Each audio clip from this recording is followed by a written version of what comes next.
everyone. Welcome to Motormouth, brought to you by the Boyertown Museum of Historic Vehicles. I'm Kendra. I'm Dan. Again? Yep. Phew. And we're here in the Reading Diner at the Boyertown Museum. The Boyertown Museum is open 7 days a week, 9:30 a.m. to 4 p.m. and we're located at 85 South Walnut Street in Boyertown. So we'd love to have you come visit us or contact us here at the museum. The phone number here is 610-367-2090 or visit our website, www.boyertownmuseum.org. And both the museum and Motormouth also have their own Facebook pages. So if you're on Facebook, look us up, and the museum posts updates every day.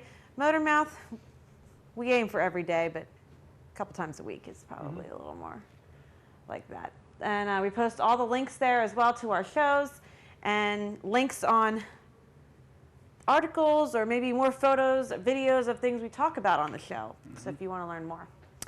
Well, here at the museum, we're gearing up for a big construction project in the gallery. So even though I just said we're open 7 days a week, just make sure right at this point, call ahead before you come visit.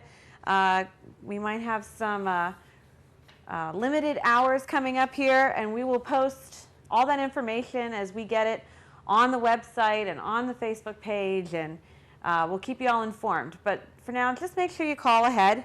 And one of the things that we've had to postpone because of our construction coming up here is the blacksmithing. So we usually talk about that, at least at the beginning of the show, that we have blacksmithing demos in our 1872 carriage factory. Well, to make some space for this construction, we've had to close the carriage factory temporarily. So we're not doing any blacksmithing right now.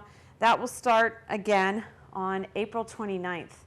So right now, no blacksmithing. And what else is on April 29th? Why April 29th?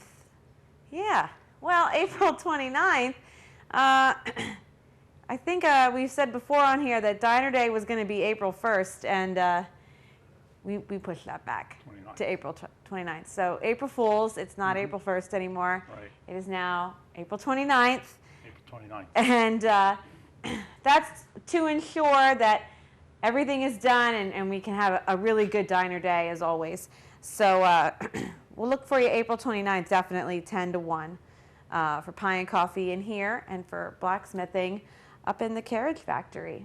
So like I said, just stay tuned for details. We'll keep you all up to date as we are. And we're going to go on with the show because I think we got a lot of stuff to cover tonight, don't we? A lot of stuff, That's right. What's first, Dan? I'm on. Okay. You're on. For you people who were watching last month, you should all be watching and telling your friends, of course. We need more viewers. That's right. Okay. I was talking about a car called a Richmond Rambler Javelin, or an RR1 Javelin. And I had this book. I remember showing you this magazine, and there's an article in here. And as I investigated what I talked about with that special dealer prepped Javelin, it led me on to some other things, and I promised the people this month I would talk about it. So here it is.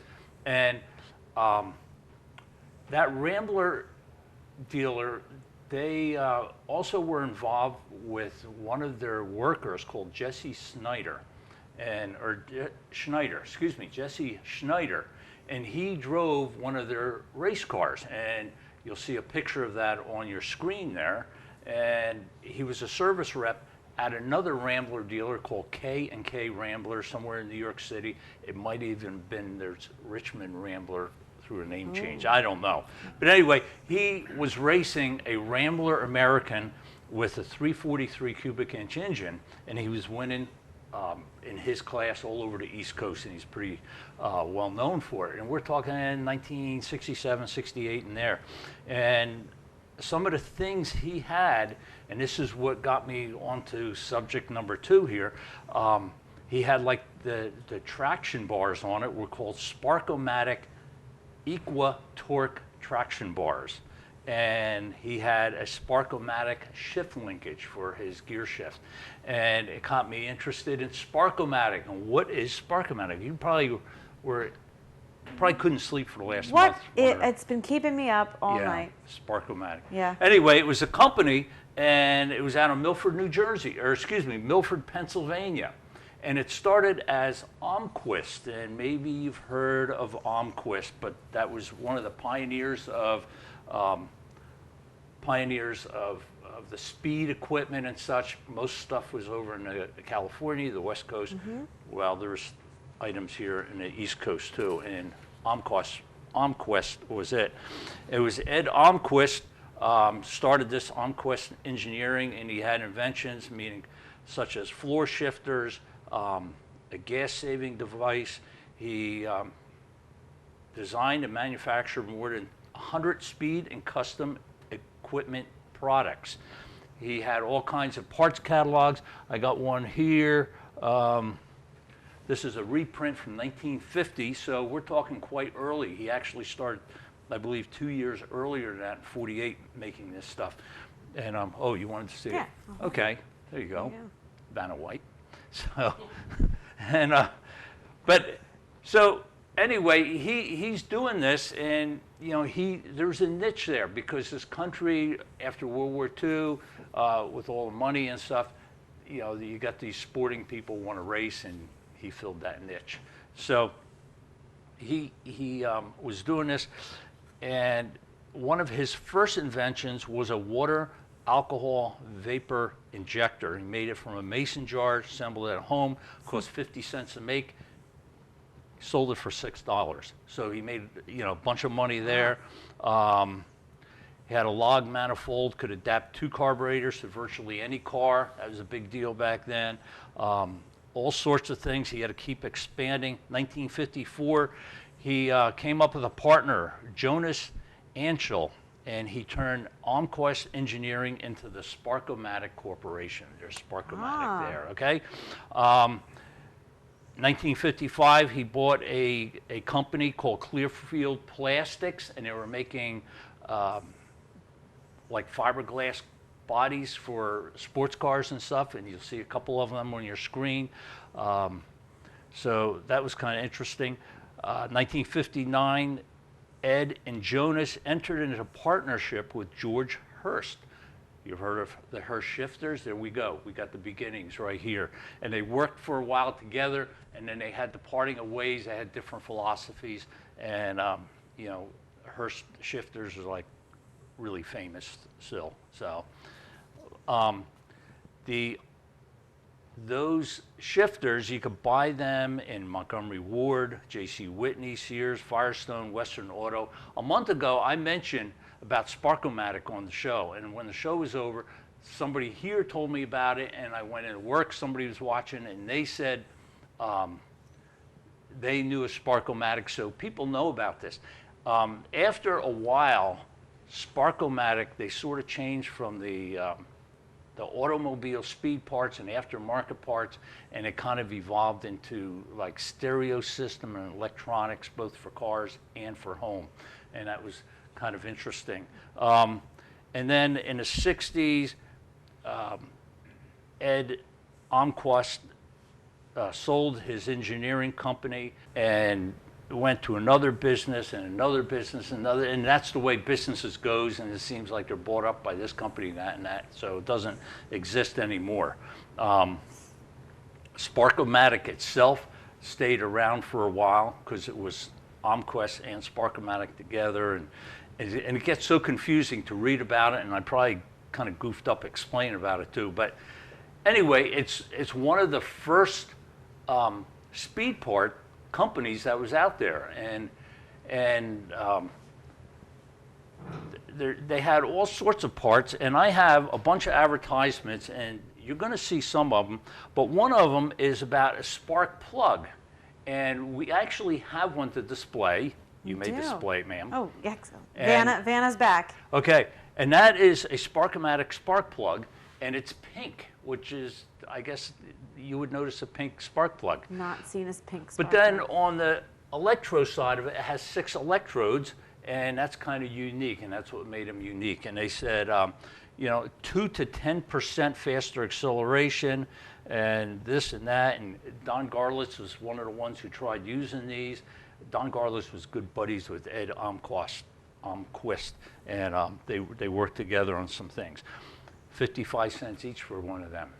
So anyway, that was one thing. They had items such as manifolds, intake manifolds by Edelbrock. So there's a big name, Edelbrock manifolds. Offenhauser, also another big name, and they had all sorts of stuff from them. Clay Smith cams, another big name in speed parts. They made their own bodies. I mentioned that earlier. They made Hilborn fuel injection for racing engines. Again, that was another big deal. Then we're going to get into some very interesting things here, and you'll see these advertisements on your screen. Quad headlights. You can get a kit to put quad headlights on your car. An example you're looking at there is a 57 Chevy. Well, if you know 57 Chevys, they only had a single light on each side, and this had quad headlights. It looks very odd. I'm looking at the advertisement here. Okay, so that would cost you $29.95 or $37.95. The cheaper one was a 57 Ford. The $37.95 was for a Chevy. So that was interesting. Another item you had is caddy tail fins. That's what they call it. And you could get a pair of tail fins and made out of fiberglass. And you could stick them on the rear fender of your car. And this is 1959 Cadillac tail fins when they were huge. And you could get for $24.50 just the pair of fins, but the complete kit with 4 red caddy bullet tail lights was $34.95. I think that's what you ought to put on your van. That would be cool. That would look sharp, wouldn't it? Yeah. Okay. Now here's another thing for you Corvette lovers out there. For $2.25 per kit, you could have .0 walls, and you put dots on your sidewalls of your car. And I say Corvette because the advertisement shows a Corvette there. So you could get black dots if you had white walls, but if you had black walls, you could get white dots, and that would be. I don't know what, I guess they were trying everything back then. These are all from 1962, by the way. So if you have a 62 Corvette, you could put these dots on the side. And last but not least is an item called Car Chicks. And I have to read this to you. Oh, boy. Oh, yeah, it's OB. Okay. Realistic, beautiful car chicks. You really stop traffic with one of these beautiful chicks in the back window of your car. So real looking, they almost breathe. Molded in skin-textured, pliable plastic, accurately sculptured, nearly life-size. Hand-decorated. Nearly life-size. Yeah. Okay. Hand-decorated in natural color, easily mounted to any surface. You get blonde, brunette, or redhead. $1.89. So you could go. That's 1962. That's from the Sparkomatic Corporation in Milford, Pennsylvania. And that's what I have for tonight. That's priceless. It is. I saw that and I was kind of, should I show it? Yeah, that's funny. So. Now, Okay. just a question. Yeah. Clearfield Plastics. Clearfield Is that what they were called? Yes. Is that in Clearfield, Pennsylvania? I believe it was. Oh, interesting. Tune in next month to see where it came from. Really? I'm thinking it was Clearfield, Pennsylvania. Oh. So. Have you been to Clearfield? Yes. They have an interesting car museum as well. Oh, they do? They did a couple I years missed it. ago. I'll have to go out again. Yeah. I forget what it's called, but it's worth looking up. It's an I know interesting place. right near there is a Field baseball trip. factory, baseball bat factory, which is cool. So that's further out. Anyway. Field trip. Yeah, field trip. Okay. So that's what I have. Very cool. I'm I ready like that. to get to the next step here. You Next are? thing, yeah. Why? Oh, we got 2 cool cars here tonight. Yeah. And this is part of the exhibit with the car thing. This is our centerpiece. But anyway. We'll put a candle in it, and if it's a center I piece. don't know. No, we won't do that. Maybe we'll see if the owner wants to do that. All right, let's go look at these two really cool cars because they are really sharp looking. Yep. So. Well, we're very lucky tonight to have not one, but two 1955 Chevrolets. And they're gracious owners who brought the cars here for us tonight. This is Charlie, and this is Terry. And Dan, why do we have two 55 Chevys with us tonight? Because they're two really cool cars. They are. They are really neat. Is that what you were looking They're for? flashy. Yeah. Yeah, And two cool owners, too. that's true too. All right. Like They that, match Terry? their cars. Yeah, and I was thinking, you know, these are really neat cars, and I see these at Hershey. I've seen them 2, maybe 3 times and parked next to each other, and it's pretty neat to look at. And I've known both Charlie and Terry for a few years, and I think it would be wonderful to have them both in here. And they both have really good stories Yeah. concerning the cars, too. So We like the have 'em. stories. We like the stories. Yeah. And, you know, you hear that from so many different people. You know, the cars are neat, but the stories are really, Yeah. you know, that's what really makes them. So, Yeah. So where do we start? oh boy, we could start with Terry's car here. All right. Let's take a look at this one. And I got to tell you, the way I was attracted to your car was at a show. It was up in Strathstown, I believe, and you had the hood open. And Terry has a 6-cylinder in his car, and you don't see these Tri-5 Chevys with 6 cylinders too often. And I made a comment. I thanked you for keeping that engine in there. And so it went on, and I think when I was talking to you, they actually announced your name for an award of some sort. So anyway, I've gotten to know Terry through this car, and it's a pretty clever car. And it's not just a 55 Chevy, but the model is a Delray, which is based on a 210, right? Yeah. Okay, and a Delray interior, it would be the interior, right? That's what Yeah. makes it a Delray. Is what? It's all vinyl. Okay. The ordinary 210s used vinyl and cloth interior, and the Del Reys are all vinyl. The seat material, the headliner, and it also has carpet, where the other 210s only had a rubber floor mat. Okay. Now, about the Delray, you told me when I first met you a unique story about somebody else who had a Delray 55 Chevy. Yeah, Don Garlitz. Yeah. And you got to meet him because of that, correct? Yeah, I met him at a Super Chevy show. Yeah. So that's pretty cool to meet Don Garlitz, of all people. So, and why did he have the vinyl interior? Well, he told me the story about when he was looking for a car to pull his drag car in '55. He saw a Del Rey interior and figured that's the perfect thing for greasy mechanics. He could easily clean the upholstery after they were working on his car and got all messed up. So that's why he bought a Del Rey. Okay. All right. Now, I'm going to flip over to Charlie here, and you have some interesting stories about this. Now, you used to race this car. This car, I mean, you look at this and it doesn't look like a race car because it's beautiful. It's, you know, all refurbished and stuff. But you had a habit of winning races a lot, right? Okay. And your local drag racing, right? Like Maple Grove, maybe? And that's York. in York, okay, Cecil okay. County. And because you won, am I allowed to ask you your nickname because of that? Well, my nickname was given to me by guys that had cars that couldn't beat me. Yeah, So they nicknamed me Cheating Charlie. yeah. And I don't think you were cheating, or I know you weren't. But now the thing is, it was a stock class, and you were winning all these races against other cars in a stock class. Yeah. But am I correct in saying that you really weren't sure why your car was a little bit better than others until a while later? While I was continuously winning, it sort of bothered me because I'm saying, well, what did I do? Especially with a differently? nickname like that, too. Yeah. Yeah. What differently did I do to the car that I shouldn't have done? And I was concerned, I thought it might be illegal with what I had, and I thought to myself, no, it can't be. The only thing I don't know that much about is the motor.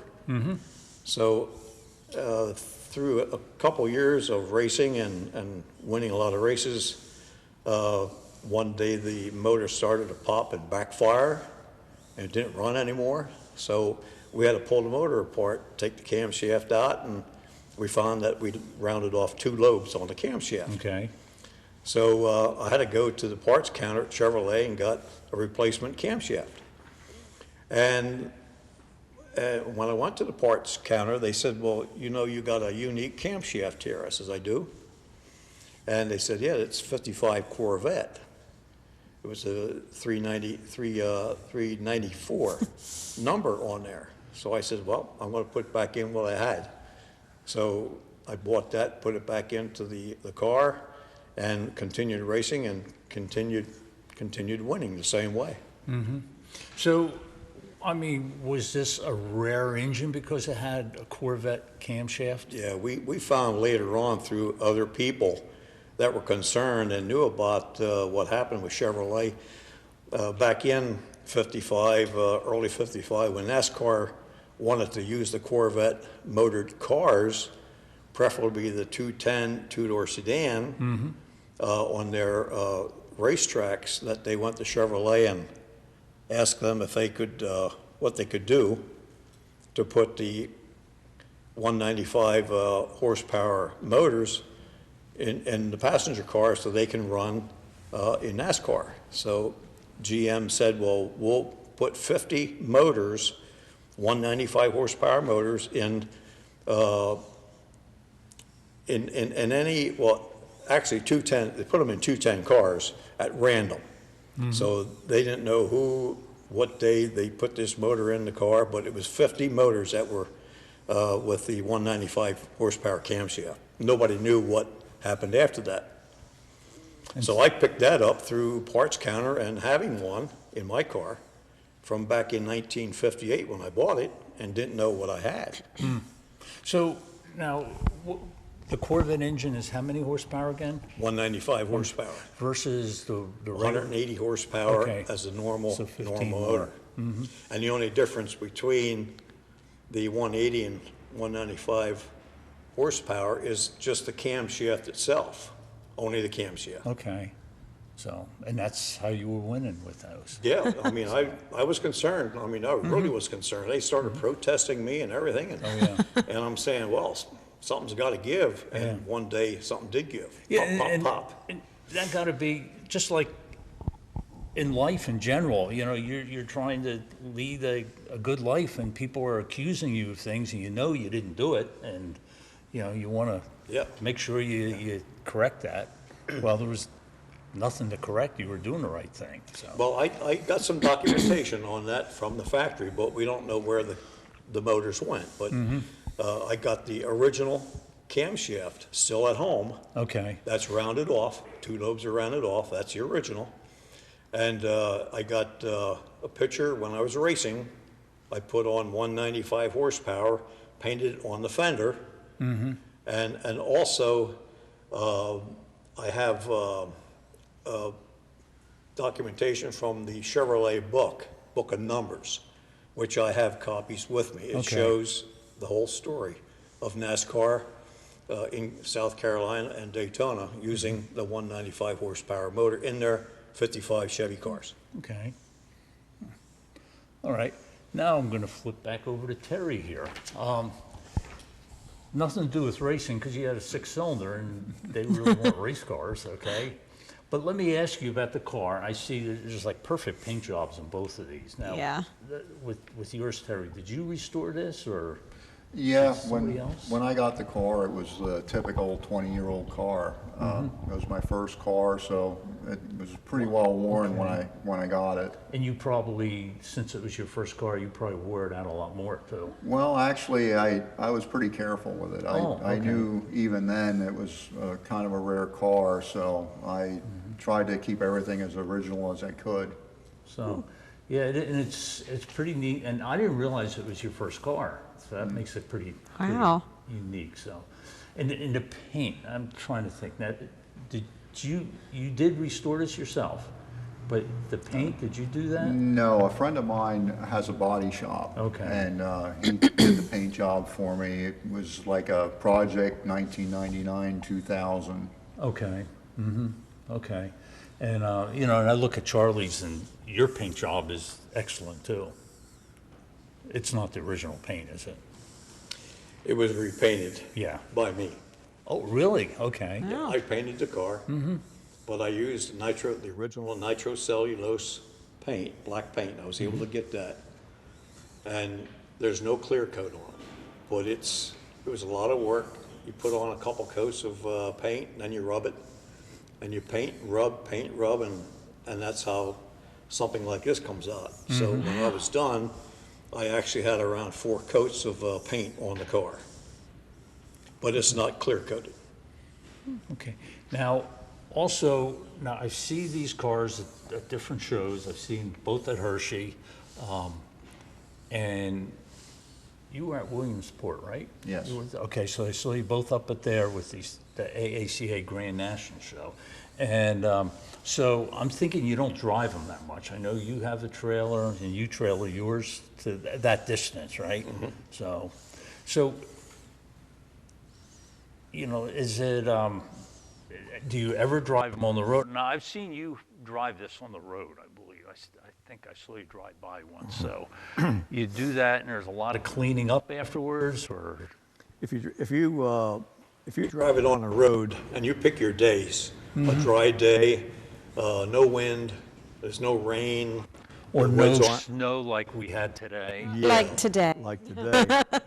And if you pick your days and watch yourself, you can actually go on a 5 or 10 mile trip or cruise and come home with very little dust on the car, if you're careful. And the dust, being their black car, you see every bit of the dust, right? Yeah. You're never done wiping or dusting. Wiping.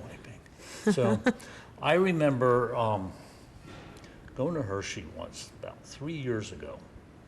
And at the end of the show, everybody's sort of leaving. And I was sitting there behind your car with you. And, you know, I wanted to talk to Terry about whatever. And it seemed like everybody kept interrupting us. You know, they wanted to talk about the car, and they had stories and this and that. And that's kind of interesting, too. And, you know, there's this whole network of 55 Chevy people. You know, I've done the same with you, too. You're trying to carry on a conversation, and these people want to talk.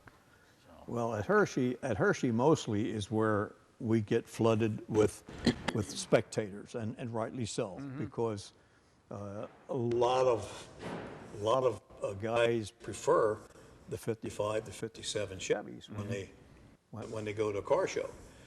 And when we go there to Hershey, they're following me into the showgrounds as well as Terry, and they're nice people, very nice, and they are nice. They're polite and everything, but they just won't let us alone when we first pull in there to get the car ready for judging. So we have to do everything quick.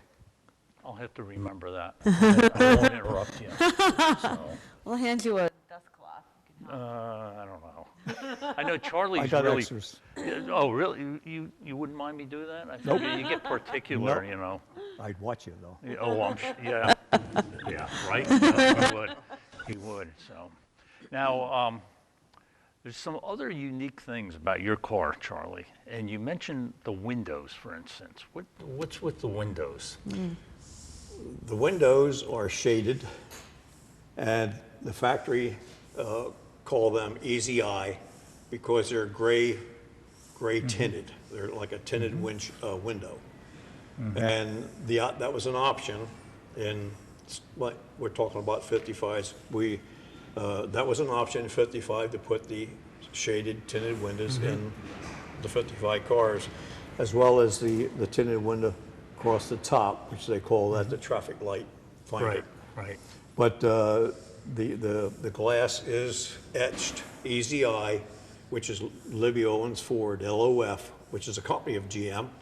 And I'm glad that they put Easy Eye in this car. Okay. And there's something else. Last time I saw your car in a show, you showed me something, and that probably would have been Hershey back in October, is you showed me the floor of your car, and it's like a rubber. It's not a floor mat. What would you call that? It's a rubber Well, floor covering. Floor covering would Yeah. be the proper word for identifying the mat, but you can't call it a floor mat because floor mat would be like, Smaller. for your feet, Yeah. an added accessory. But whatever it's called is, you told me to look at it, and I'm looking at it, and I'm thinking, oh, that's nice, it's different color, I guess, and there's a little pattern to it. And he said, you told me to look closer, and there's actually little itty bitty tiny little Chevy emblems in it. And I thought The that little was bow so ties. neat. And now I understand, now both of these are 210s, but in the Bel Air, you also, on the dashboard, you had the Chevy emblem, right? Yeah. Like Yeah, As an like a option, panel. yeah. It's like a mesh. In Yeah. yours, it's almost like a mesh almost. Yeah, it's Yeah. it's aluminum. But that's an option on the 210s, but it was standard on the Bel Airs, correct? Yeah. Okay. So, When we were talking about your interior before we started rolling, that and also too while we were talking, it's vinyl, and you had that redone as well. It looks awesome, but and you were saying a story about how getting the stock, I guess, new old stock or Reproduction. Yes, reproduction, yeah. Yeah, I had no trouble getting the seat coverings, but for years, they weren't reproducing the proper door panels. And when you look at the white section on the door panels, there's little squares pressed into it.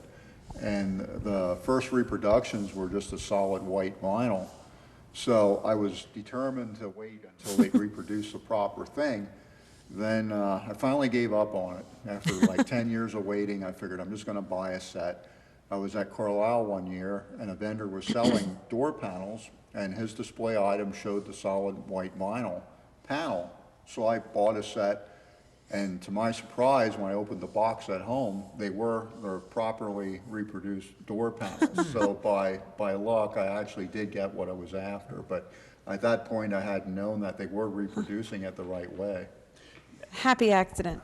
now, the reason for them waiting so long to reproduce it, is it because there's so few Del Reys out there? I would guess it's probably because there's so few around, and it's not really something that you'd want to put in another model other than a Del Rey.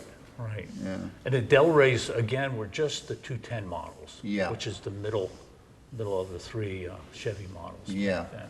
So, now, I'm looking, as I'm talking to you, I'm looking past, I see a radio antenna there, and I see one there too. Now, were radios in a lot of the midline 55s, or?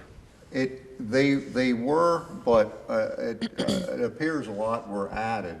And in my car, I'm sure this was added because the radio antenna isn't at the correct location. Oh, Oh, And when I replaced the fenders with new old stock fenders, we needed to put the antenna into the fenders because the new old stock ones had no holes. right. So I was debating, do I want to do it where it should be or do it where the car was originally, where it was originally installed? So I decided I'll put it where the car originally had the antenna. And that's one thing, no one at a show ever pointed that out to me, that it's not where they should be. Don't say anything. I'm not saying a word. So, okay. And so that fender would have like no holes in it. Yeah, And there so are no holes in And the. they would punch them for yeah, their antenna. Okay. yeah. That's an interesting little tidbit, yeah. So, anyway, two really nice cars here. And Now, you said you raced yours. How many years were you racing it, or? 6 years. Okay. Yeah, 6 And you years. got it in 58. you 58. said. Yeah. So then when you were done racing, is that when the long restoration process began, or Well, did it? What I did, I put it on the road and start using it to go back and forth to work. But then I built another car. But I used this car here then as a tow car because I thought I was building a better car, which I wasn't. But I found that out. So the other car, the second race car lasted only a year. And then in '65, I built a '57 Chevy wagon, and I had that for about 2 years. And then Gloria said to me, "It's time to get rid of the cars. You're a family man now." So it was fun. It was a lot of fun. I'm glad I did it. I learned a lot, and I taught a lot too, Yeah. and helped a lot of people out. Yeah. I can answer about the fender. These are new old stock fenders. When I took my old fenders off, I just traced where the old antenna was. And down in the other metalwork, there is a hole that you can stick that antenna down there. I'm sure he found it because it's big enough. Okay. But the radios were options. If it came through from the factory with a push button radio or a plain radio, that's what you had. But they had Wonder Bar radios also as an option. But I'm thinking like radios in 1955 Chevy. It's like an economy type car, and then the 210 is the economy within that. And I'm thinking a lot of people probably opted not to have the radio, and did. So that was kind of my thinking there. If the car came through with a radio, then the radio was in the dash. But if the car came through without a radio, the factory put in a blank. Right. They put a blank in there. Then if you decided you wanted a radio, you just took that blank out.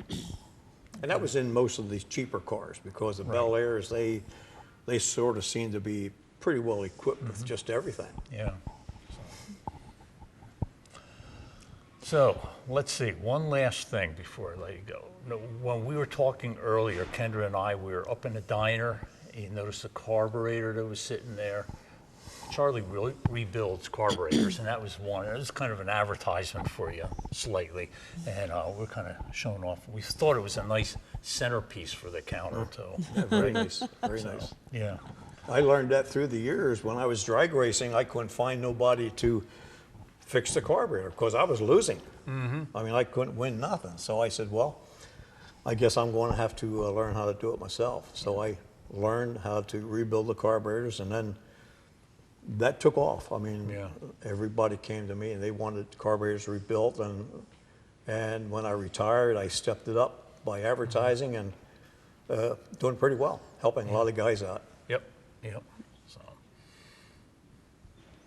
So anyway, that's thanks for bringing your cars. Thanks for being part of the show. Yeah. These are both absolutely beautiful. They had the staff and the volunteers here very excited, I think, when they saw them. So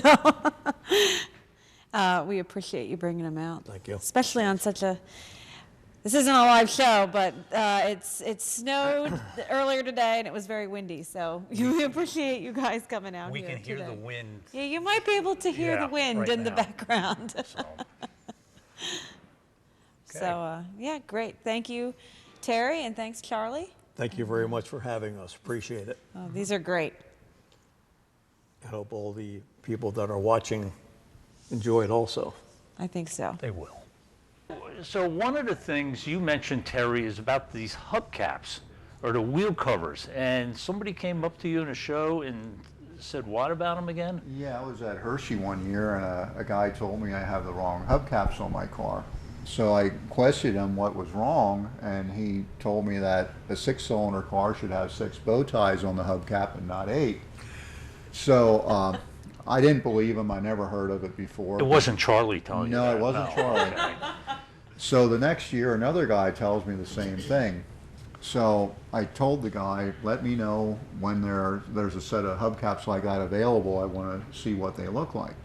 So a month or so later, I get a text message from him, and he points out a set that's for sale on eBay.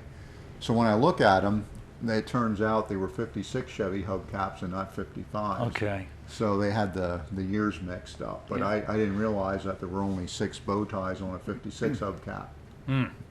And the thing is, here it is you have these guys and they seem knowledgeable about it, but I guess Yeah, urban sometimes- legend maybe. Yeah, sometimes they get their wires crossed, Yeah. I guess.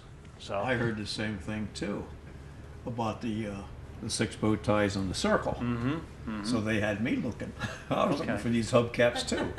I mean, I looked at everybody's car, even in the flea market. I used to count the bow ties. I guess the guys would have thought that was crazy, you know, but Well. he's right. There is no such thing. But the thing is, here it is, both of you guys are knowledgeable about 55 Chevys. And We you think have we somebody- are. Anyway, But for what we what I'm saying is, you're always learning. Oh, yeah. You're always learning, Yeah, you and always it's find kind of something. neat. And you mentioned this to me before, off camera, and there's always new stuff out there, or not new, but just new information that you Right. didn't know before. The And- one interesting thing I found when I was researching the hubcaps was that when they made the hubcaps in Canada, they used like a crinkly tab to hold the hubcaps on the car rather than like the solid ring like what we're used to seeing. Okay. So there was a difference in how they were constructed. So there's Canadian 55 Chevy hubcaps, and there's Yeah, US. Yeah. How about that? We also have Chinese hubcaps. Okay. They don't stay on. Okay. They roll down the road passing you. Okay. Because the way they're made, the wheel has 3 dimples on it. And the way they made their hubcaps, it would snap on, but as soon as you let go, most of it would just like fall off. Okay. But today, a lot of guys won't buy those reproduction Chinese hubcaps for that reason, unless they changed it by now, and I think they probably did. How about that? And they probably look good on the outside. Well, they look yellow too. Oh, they look yellow. Oh, They really okay. didn't look. Yeah. They didn't look like, and the hubcaps were nickel plated. I mean, they were stainless steel, but they had some nickel in it. Okay. And that's what made it brilliant. Right. But the Chinese are yellow. Yeah. You can tell. Okay. Just saving some money, probably, in their manufacturing. Yeah, but it's not fair to the car owner. Right. Right. You know. And then you were saying something also about this continuing education. We'll use that term. You talked like your floor mats, for instance, and you know, with the little Chevy emblems and that, and then the little bow ties, and nobody seemed to know that, and you had to prove to them about those bow ties. So, including Pinky Randall, right? Yep, Who's Pinky Mr. Randall. Chevrolet, if you're Yeah. into that stuff. Yeah, last year, the national director showed that to him, only to rib him a little bit because they call him Mr. Chevrolet, and that means he knows everything. So they were all smiling and everything else when they took him over, and they opened my door to show him the floor mat, and he went down there on 2 separate occasions. He couldn't believe his eyes, and he says, "I'll be darned. I never knew that." Then the directors laughed. So, now again, your car, it's like a rubber coating or whatever. So most Chevys have what? Most 55 Chevys would have what on their floor? Well, the floor mat on top of it, it's an option, Right. placemat, actually. But the covering on the floor from the factory, that was a molded Okay. piece that fit on the floor in the front as well as the back. They were molded. Those bow ties were molded in there. And another thing is, you mentioned that most people think that you'd have the rubber floor covering and that's it on the Chevys, 55 Chevys, but you mentioned you have a carpet there, so that was, Yeah, the carpet was part of the Del Rey package. yeah, And other 210s would have had the rubber floor mat like Charlie's, but the Del Rey included a carpet.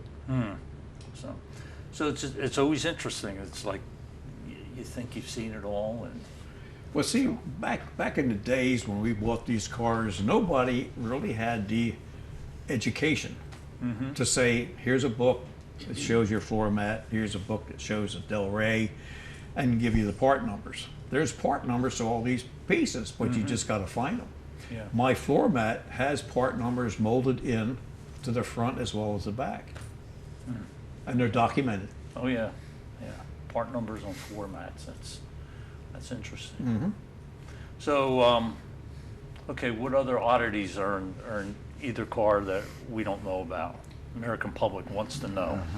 I'd say probably one of the biggest things would be the overdrive transmissions.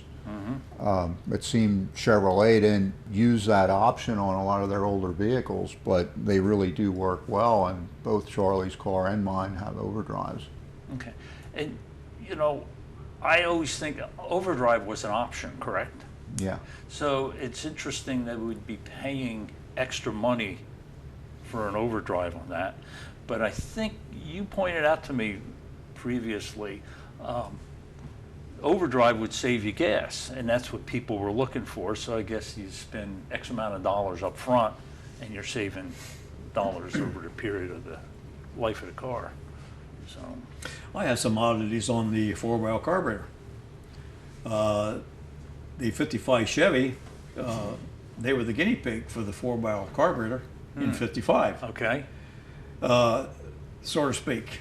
They used all the leftover carburetors, which were, the number was 2059 was the carburetor number for the 4-barrel that looks exactly like that on a 54 Oldsmobile.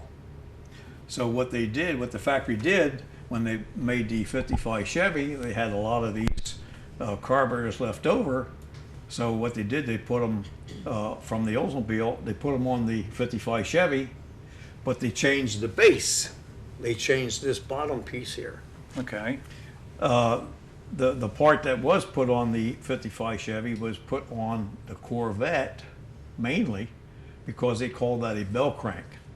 okay, That number was 2218. This number here for 55 is the second design. They had two designs in 55. The bell crank, 2218.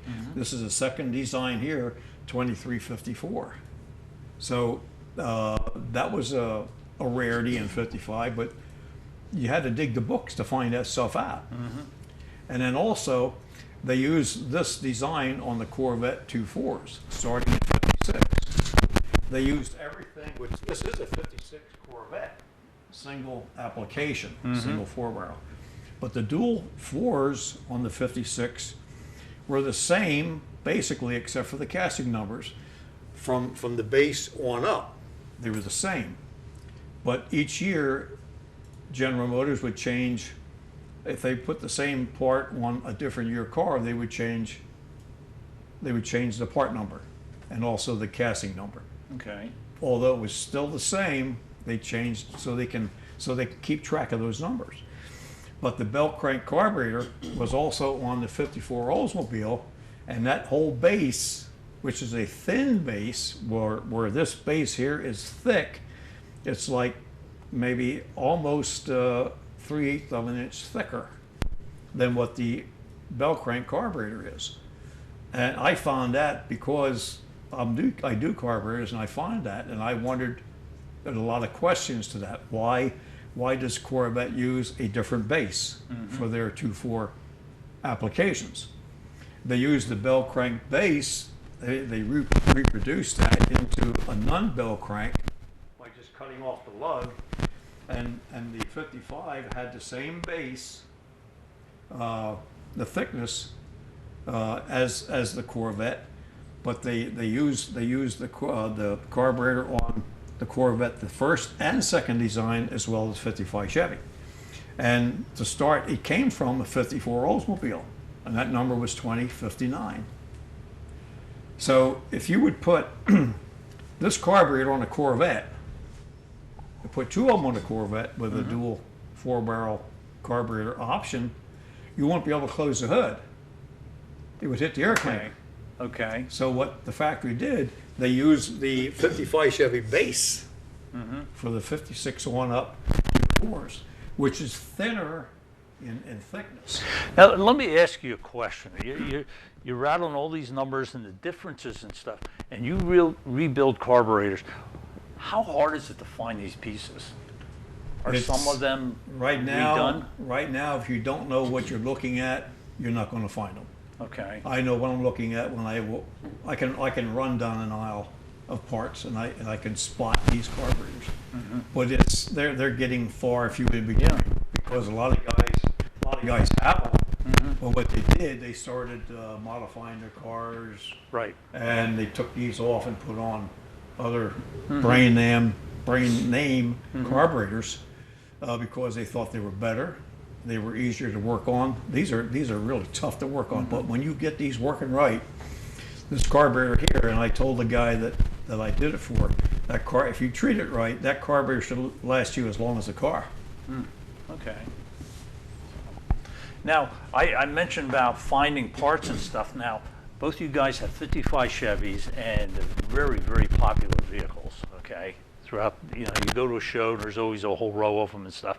So are parts pretty readily available? Now, Terry, you mentioned before your interior, you had problems with the door panel because people weren't making them. Is there any other parts? Because, Basically, what they reproduce now, I guess they're thinking about the Corvette guys because they use almost all the same parts that they use on this carburetor here, which is a 1956. And it's mainly the gasket sets.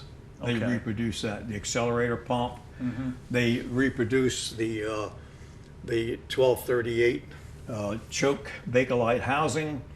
They reproduce the gas filter and the filters inside, the housing and the filter inside. Mechanical parts, they do reproduce the accelerator levers for some carburetors. And I know what they are, so when I need some, then I know where to buy them and what to get. But basically, you can't get a bowl, you can't get a base, and you can't get a top. They're not making them. Of course, they got patent rights on it, but still, there's not that much of a call. It's just too bad that Terry and I own all of the 55 Chevys that's out there. Stock. Original, anyway. The same with the 6-cylinder carburetor. It's those carburetors basically were all the same casting wise, but the only thing they changed was the inside, the jets on the inside, and of course the part number. Yeah, it seems like the part number always changed. So. The part number would identify what that came from, irregardless of what it's sitting on. Yep, yeah. So yeah, and I asked about reproduction parts, and you mentioned about the carburetor, but any other parts like on a 55 Chevy, like you got the 210s, which aren't as popular as the Bel Air. What about like trim pieces? Are they all available, or? It seems they're coming up with more trim pieces, but some of that stuff I think you still can't find reproduced. But there are a lot of things, lenses. I believe you can get almost any interior piece other than the stainless trim pieces on the door panels. Okay. Like window cranks, door handles. Most of that stuff's reproduced. Okay. They're reproducing all the hard to find, the hard to get, and the most used. Right. See, because like his door panel won't use a hard top, say like a Bel Air trim. They won't use that, so they won't make pieces for. They'll make pieces for the Bel Air, but they won't reproduce pieces for him. Okay. For him, meaning the 210. His car, for his car, since it's a Del Rey. Okay. There's I think a one chrome piece that goes across the door panel, as well as mine. They were trying to tool and make those, but I think there's not that much of a call for them. Everybody's got a Bel Air. Yeah. Yep. So. Well, I think we've covered everything. Have we covered everything? I think so. I think Thanks we've for covered our time limit. yeah. Yeah. Thanks for coming back into the diner. We almost always think of stuff to ask. And Afterwards. I like this. I like this little detail stuff. I'm a car nut, and it's important to know this detail, and it kind of makes you appreciate a complete car, as we saw out there. Makes you appreciate the thought and the rebuilding that went into it to make what we see today. So. Well, also the automobiles, the Chevrolets that the factory produced, each year 55 had its own lines and its own looks. 56 had its own. 57 had its own. Today, you can't hardly tell one car from another. But back when they were putting these cars together and building them, you couldn't wait to see the car that was coming out the following year. Oh, absolutely. They used to hide them. But now, I mean, it's no big secret. Right. So we have what? A minute left, 2 minutes? Maybe enough time to say goodbye, I guess. Goodbye. You can stretch it out a little more than that. Any questions? Anybody has any questions? So, thank you, Terry and Charlie, for joining us tonight and bringing your beautiful Chevys. They're fabulous.